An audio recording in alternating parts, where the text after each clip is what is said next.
Теңир жогоруда болсо да момунду көрүп турат. Текеберди алыстан тааныйт. Текебердик келгенде маскаралык да келет. Ал эми момундарда акылмандык, сүйүү чыдамдуу, боорукер, сүйүү көрө албастык кылбайт, мактанбайт, текеберденбейт.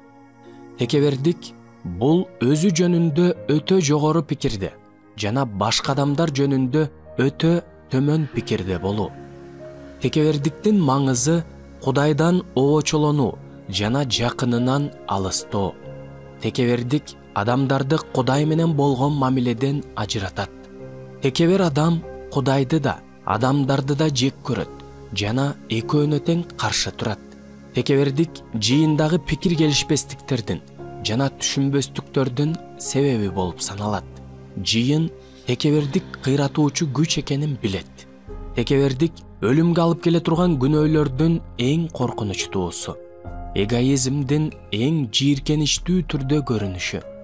Бардык күнөөлөр Кудай алдында жийиркеничтүү, бирок эң жаманы жүрөктүн текебердиги. Текебердик бул кумарлардын бороон чапкындарына жана ар кандай азгырыктарга узак убакыт бою туруштук бергендер көп жолу кулаган тузак.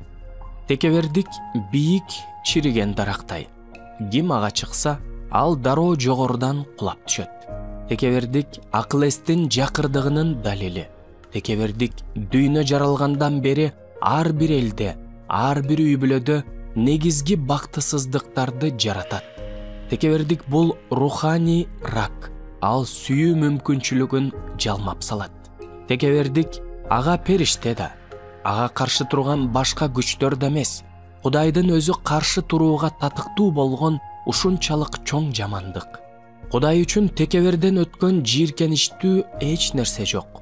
Анткени ал өзүн Кудайга айландыруу аракетинде жашайт.